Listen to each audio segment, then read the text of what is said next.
ক্যানিং পশ্চিম বিধানসভা নারায়ণপুর অঞ্চলের প্রধান সালাউদ্দিন সর্দার ও সাইদুল শেখের টিএমসির নেতৃত্ব।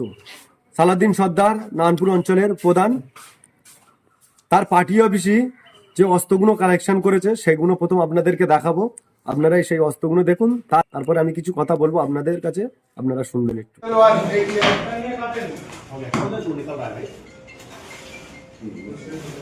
এই অস্ত্রগুলো দেখে মনে হচ্ছে বিজেপি দলে এসছে, জিতে এসছে, তাতে আমরা খুশি হয়েছি। কারণ টিএমসির নেতারা যদি মুসলমান হয়ে মুসলমানদের এইরকম ভাবে মারবো বলে, কাটবো বলে এইসব অস্ত্রগুলো নিয়ে তারা পার্টি অফিসে জড়ো করে রেখে দিয়েছে, আজকের কেন্দ্র বাহিনী ও আমাদের রাজ্যের পুলিশ এইসবগুলো কালেকশন করে তুলে নিয়ে গেছে আর ভিডিও আমাদের কাছে পাঠিয়েছে। তো আমি বলবো এইসব মানুষগুলো 4 তারিখের অপেক্ষা করেছিল যে 4 তারিখে যদি তাদের সরকার গঠন করত, তাহলে নারায়ণপুর অঞ্চল শুধু নয়, আরো অন্য অন্য অঞ্চলে কোনো মানুষকে রক্ষা রাখতনি, কে হিন্দু কে মুসলমান কারোর দেখতনি, প্রত্যেকের এই অবস্থা করতো। আর প্রত্যেক পার্টি অফিসে এইরকম অস্ত্র পাওয়া যাচ্ছে।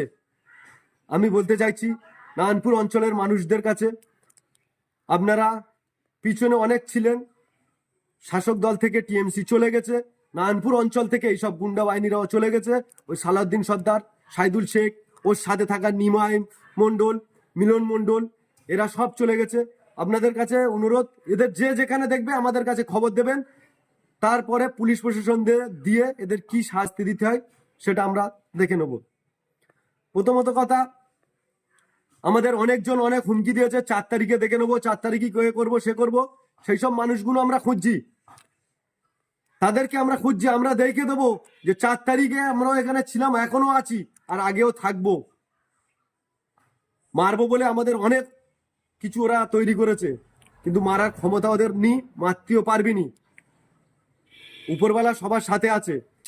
এই সব ভিডিওগুলো আরো তো মেন অস্ত্রগুলো নুইকে রেখেছে, বোম বন্দুকগুলো পুলিশ সেগুলো সামনে আনতে দেয়নি, শুধু এই তরলগুলো দেখেছে। তাহলে আপনারা নারায়ণপুর অঞ্চলে যেসব ভালো মানুষ ভয়ে, তারা আর ভয় করবেন না, আমাদের সাথে আসুন, দলে দলে আমাদের সাথে, আমাদের পার্টির সাথে, আমাদের আইএসএফ এর দলের সাথে আমাদের সাথে যোগ দিন। আমরাও দেখে নেবো এইসব মানুষগুলো নারায়ণপুর অঞ্চল ছাড়া হয়ে আছে, এদের নারায়ণপুরে আর ঢুকতে দেবো না আমরা। আমাদের ভাইজানের নীতি, আমরা কারোর গায়ে হাত দেবো না। আমরা এইটুকু ওদের বলবো, নারায়ণপুরে যদি ওরা ঢুকেছে আমরা ওদের ছেড়ে কথা বলবো না।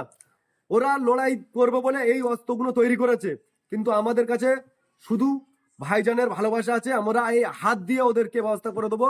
আপনারা আমাদের সাথে যোগ দিন, আর বেশি বেশি করে এই ভিডিওটা শেয়ার করে দিন। ওই সাইদুল বিহারি, ওর তো নারায়ণপুরের কোনো